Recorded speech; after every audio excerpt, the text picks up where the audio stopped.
Distinguished Associate Professor Dr. Chu Thi Han, Vice President of the Vietnam Respiratory Society, President of the Hanoi Respiratory Society, and Head of the Department at Tam An Hospital. Dear teachers and colleagues. First of all, I would like to thank the organizing committee for giving me the opportunity to present the topic requested by the organizers, which is new generation cephalosporins, an effective solution in the treatment of community-acquired pneumonia. And I believe my own concerns are very similar to those of many colleagues here. That is, with current infection cases, we treat patients according to guidelines, but we do not know how much longer those patients will continue to respond. Well, with the research and data on antibiotic resistance, those are the things that all of us doctors are worried about. And for each of us doctors, it is very stressful when approaching an infection case to decide which antibiotic to choose, and the question of why we choose that specific antibiotic is something I think weighs heavily on all doctors. And we also see that the clinical presentation is very diverse and very complex. But as for antibiotics, we know that there are not too many options for us to find, prescribe, and indicate for our patients. Yes. So, when assigned this topic by the organizing committee, I also realized that we need to understand how our treatment approach should be, the role of new generation antibiotics, and what the future holds.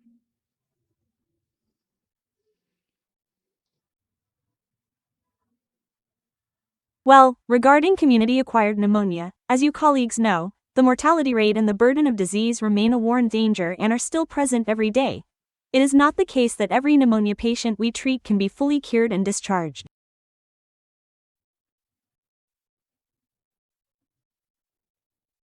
And in some cases, depending on the patient's underlying condition, even when we follow standard treatment protocols, patients can still become severely ill, and unfortunately, we may lose some of them. Guidelines have shown that choosing inappropriate or inadequate antibiotics is the single biggest risk factor for increasing the rate of severe, hard-to-control illness, extending hospital stays, and especially, increasing the mortality rate. This clearly shows us that community-acquired pneumonia remains a very difficult challenge in our treatment efforts. The clinical manifestations of community-acquired pneumonia can range from mild, with only symptoms like fever and cough with phlegm. However, in many cases, it rapidly progresses to respiratory failure and, in particular, multi-organ failure. We also have to evaluate our patients and determine the appropriate treatment approach for each specific group. Regarding the etiology, global microbiological data has shown that pneumococcus remains one of the leading causes, along with other types of bacteria, viruses, and many other pathogens. We can see that is the case. As for Vietnam, our data on microbiological etiology is still very limited, which presents a significant challenge for us. This raises the question of how we should approach this. Dr. Hoang An always emphasizes that choosing the right antibiotic requires knowledge of the local microbiological characteristics at the hospital level. That is something we recognize as being very difficult in actual clinical practice. Regarding the characteristics of Yes. With the available data, what can we foresee regarding the future outlook for community-acquired pneumonia?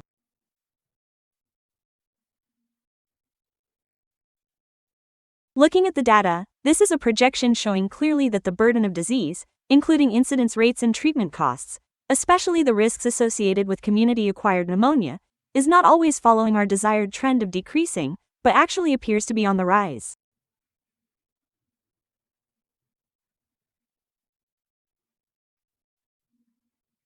And this is data updated in May 2025 regarding the burden, where we can see that by 2034, the incidence rate is expected to quadruple. And along with that, the costs of treatment. Regarding community-acquired pneumonia, the severity of the disease in the elderly and those with underlying conditions is something we have already known from research data and clinical guidelines. For pneumonia patients, we must always stratify risk factors based on age and underlying comorbidities, because advanced age and multiple conditions are clear indicators of a poor prognosis, and we need to stratify these risks to select the appropriate antibiotics.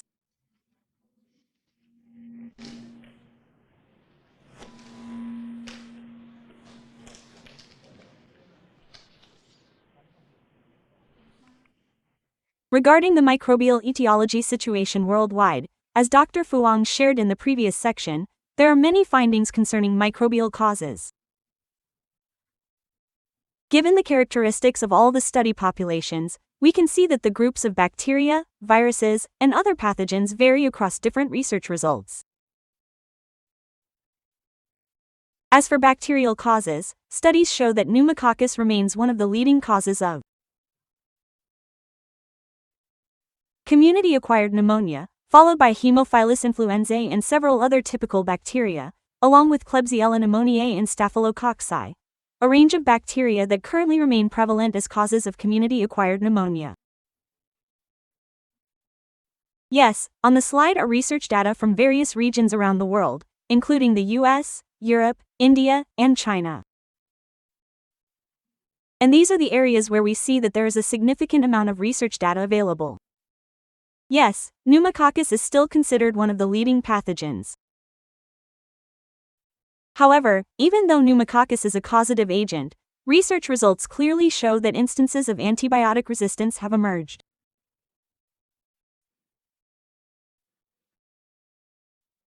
As clinicians, we must also understand the mechanisms by which these bacteria resist antibiotics, especially since we see many cases where treatment, despite following guidelines, remains ineffective. I would like to briefly outline the characteristics and the reasons why common bacterial pathogens that cause community-acquired pneumonia can lead to antibiotic resistance.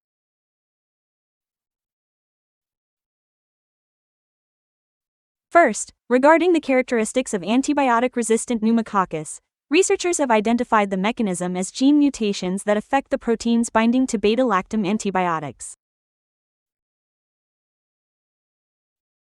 Here, they have identified the specific proteins as 1A, 2X, 2A, and 2B. With these gene mutations, the binding of proteins on the bacterial cell membrane to beta-lactams is affected. Therefore, the antibiotic cannot attach to the bacteria, resulting in resistance. This is the mechanism that leads to pneumococcal resistance to beta-lactams as well as other classes of antibiotics. Regarding the mechanism of antibiotic resistance in Staphylococci, we see that it involves gene mutations, right? The emergence of these gene mutations leads to a situation where the antibiotic cannot penetrate the cell. Furthermore, there are changes in cell membrane permeability, active efflux pump systems that push antibiotics out of the bacteria, and finally, the production of enzymes that inactivate the antibiotics. Well, these are the mechanisms that we clinicians understand as to why staphylococci that are resistant to antibiotics appear. And in clinical practice, we will see two groups. One group is, called non-methicillin resistant, meaning it has no resistance at all, and one group is methicillin resistant. And risk stratification means we will have to identify the subjects at risk of being methicillin resistant so that we can choose antibiotic treatment regimens. And with such antibiotic resistance, the failure in antibiotic treatment means we will have to change the treatment regimen, right? And especially, the final outcome, which is death, has also been mentioned in studies that have proven very reliable, that if there is a lot of antibiotic resistance, it will certainly increase the treatment failure rate as well as lead to an increase in the mortality rate. And with the approach to patients with community-acquired pneumonia, it is clear that the severity for each individual patient must also be assessed so that we can choose the antibiotic treatment regimen. So on the slide here, we are talking about the characteristics of pathophysiology and the characteristics of clinical symptoms. From local inflammatory responses where the patient only has respiratory symptoms, respiratory tract symptoms. After that, it will affect the systemic inflammatory response and then affect the function of the organs. It will manifest clinically as the patient having a disturbance in vital signs, right? Drop in blood pressure, drop in body temperature, then a decrease in peripheral blood cells, and so on. In the severe stages, in severe patients, the patient has manifestations of organ failure, and in the guidelines, we all see that the criteria for us to assess the severity in patients with community-acquired pneumonia require us to pay attention to the inflammatory response of each individual to the pathogen. Regarding severity assessment scores, CURB-65 and PSI have been well established in clinical practice. These are the indicators we must use to stratify and evaluate the inflammatory response of each individual patient. In particular, to determine how it has affected the whole body and whether there is multi-organ failure, we are required to assess based on these severity indicators. Next, when approaching a patient with community-acquired pneumonia, we must stratify the risk factors for the two bacteria that often show high drug resistance rates in guidelines, namely assessing for risk factors of Pseudomonas aeruginosa infection and methicillin-resistant Staphylococcus aureus infection. Regarding this diagram, I am permitted to present it here for us clinicians to utilize in our approach, right? That is, if the patient has the first question, is there a risk of Pseudomonas aeruginosa infection? Then it branches out, one branch for no, and one branch for yes. After that, we further stratify whether there is a risk of methicillin-resistant Staphylococcus aureus infection. And based on those yes or no answers, we as clinicians will refer to them to select antibiotic regimens for the group with no risk of Pseudomonas aeruginosa and no risk of methicillin-resistant Staphylococcus aureus. And the second group is those with no risk of Pseudomonas aeruginosa, but with a risk of methicillin-resistant Staphylococcus aureus. The same applies to cases where there is a risk of Pseudomonas aeruginosa infection, right? If there is no risk of methicillin-resistant Staphylococcus aureus, and the final group is those with a risk of both types of bacteria. Regarding this, guidelines all provide risk criteria, and we as clinicians must review all those risks so that we can answer the question, why did we choose that specific antibiotic regimen for this patient? That is something I also see that, with international guidelines as well as Vietnamese guidelines, every physician must always stratify risk factors to select patients. Then, once we have selected empirical antibiotic treatment regimens, we must assess the progression, how it unfolds, and whether there is a response or no response. And that lack of response might be due to clinical cases where the patient's underlying condition simply responds slowly. We do not need to be in a hurry to change the antibiotic regimen, but we must monitor very closely. But for certain groups, we will have to start re-evaluating, right? To see if our antibiotic treatment regimen is appropriate, suitable, and optimal yet. And if we consider changing the antibiotic treatment regimen, we must also assess whether the diagnosis of community-acquired pneumonia is correct or not. Yes, that is how we must approach treatment for patients with community-acquired pneumonia. The reason I am presenting this slide is that I find it very, very necessary in clinical practice. That is, once we have chosen the treatment regimen, screened the patient, and believe it is appropriate and suitable, we must monitor and evaluate closely to see if it is optimal yet. And in particular, we must determine if, besides the pneumonia, we have treated it correctly, or if there is another diagnosis or a co-diagnosis. This is something that is very necessary in clinical practice. Next, we talk about the impact of treatment failure, right? For this slide, I think all colleagues here clearly see that if we choose an inappropriate or incorrect treatment regimen, it will certainly lead to failure. And here is some data that we can also see, where they assessed and investigated the costs associated with treatment failure in community-acquired pneumonia. It is an obvious fact that when treatment fails, costs are clearly higher, the length of hospital stay is longer, and especially, the risk of mortality increases. That is something that is very easy to understand, yes. But it clearly sends us a message, which is that we must find a way to select the right treatment regimen to help reduce mortality rates, as well as reduce the length of hospital stays and the duration of antibiotic use. And with the guidelines, we have also seen the barriers when we approach a patient, right?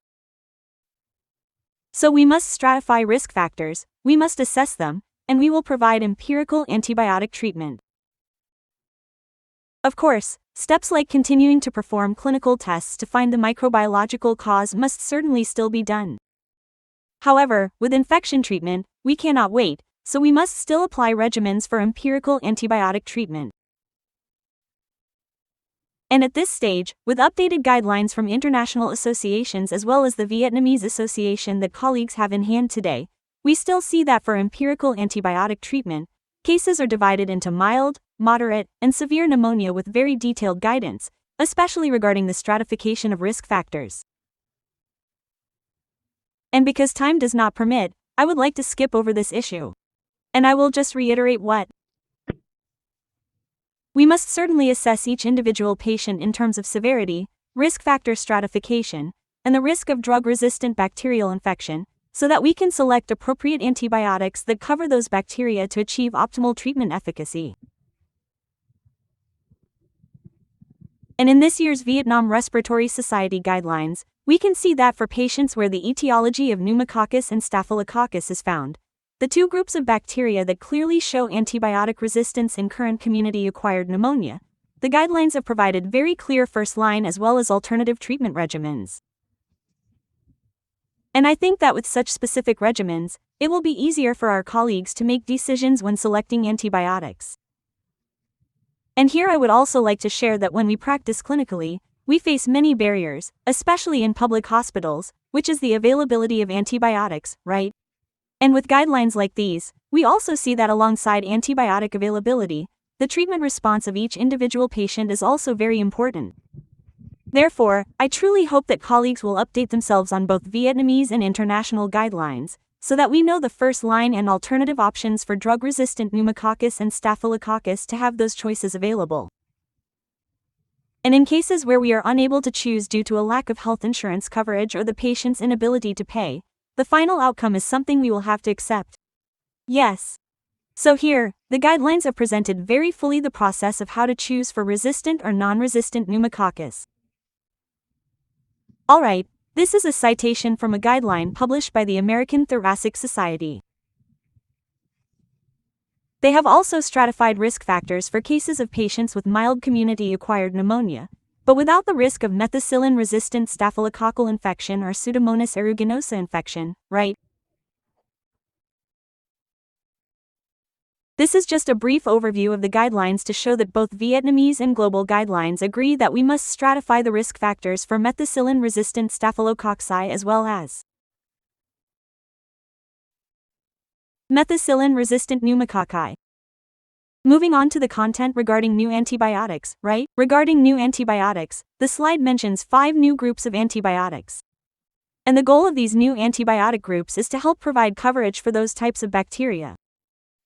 So, for the first 2 types of antibiotics, apologies to my colleagues as I cannot read the text on the slide here. Yes. There is ceftaroline and ceftobiprole, and these are 2 groups of antibiotics that have been shown to cover macrolide-resistant pneumococci as well as staphylococci. Then, the subsequent groups of antibiotics such as omadacycline, lefamulin, and solithromycin cover both gram-negative and gram-positive bacteria, and especially atypical bacteria. Yes, so that is the situation regarding these new generation antibiotics.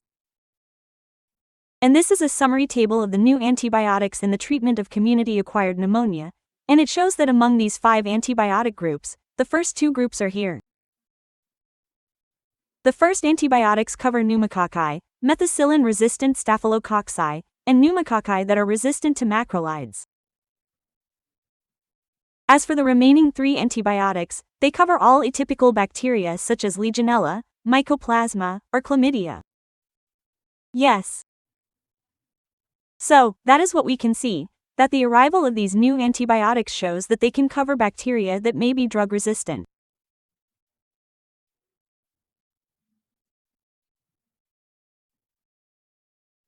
With the new generation antibiotic ceftaroline, we have seen that it has been proven through studies and included in guidelines that, when comparing the susceptibility rates of pneumococcus and macrolide-resistant pneumococcus, the treatment success rate is very high, right?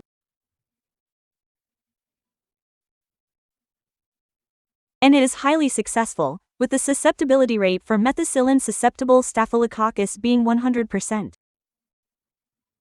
For methicillin-resistant staphylococcus, this is one of the groups where ceftaroline shows susceptibility against methicillin-resistant staphylococcus.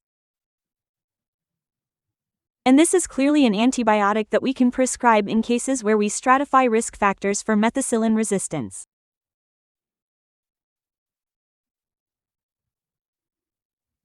Furthermore, combined studies evaluating and comparing it with the ceftriaxone regimen for community-acquired pneumonia also show that when comparing the ceftaroline group, it is non-inferior in treatment outcomes to ceftriaxone in the FOCUS 1 and 2 trials. Here, clinical criteria and cure criteria were evaluated, and it was found to be non-inferior, with even higher rates. Then, the Asian CAP study also showed that the clinical cure rate in the ceftaroline group was higher than that of ceftriaxone. Finally, a multi-center retrospective study also achieved a high success rate for ceftaroline in the group of patients in intensive care. As such, the clinical cure rate in the group evaluated by clinical indicators for ceftaroline is numerically higher than ceftriaxone across all studies for which we currently have data.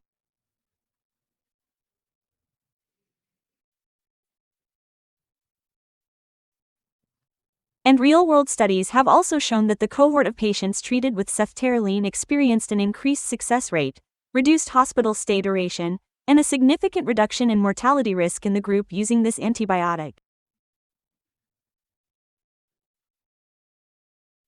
Those are the clinical data that help us feel more confident in prescribing when we apply the guidelines.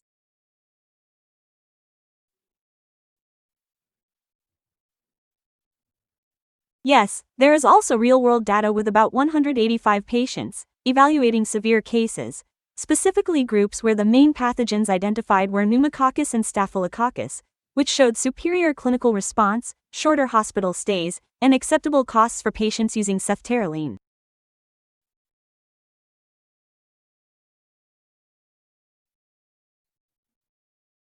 Then they evaluated and compared the in vitro susceptibility of methicillin-resistant bacteria to ceftaroline and vancomycin.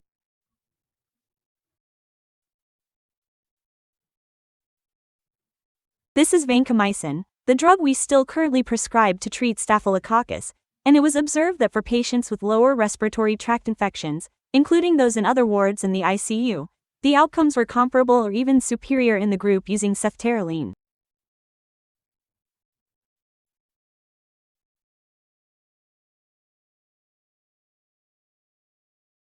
Furthermore, meta-analyses of the FOCUS 1 and 2 studies also showed advantages in reducing hospital length of stay, with a higher discharge rate by day 5.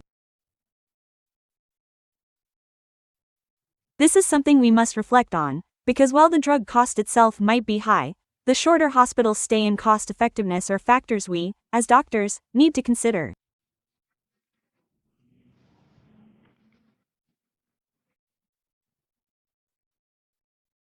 Next, real-world data on the treatment of community-acquired pneumonia with ceftaroline from the CAPTURE registry also demonstrated that, across pathogens like pneumococcus and staphylococcus, as well as high-risk patient groups, the clinical success rate of this new drug group has been proven.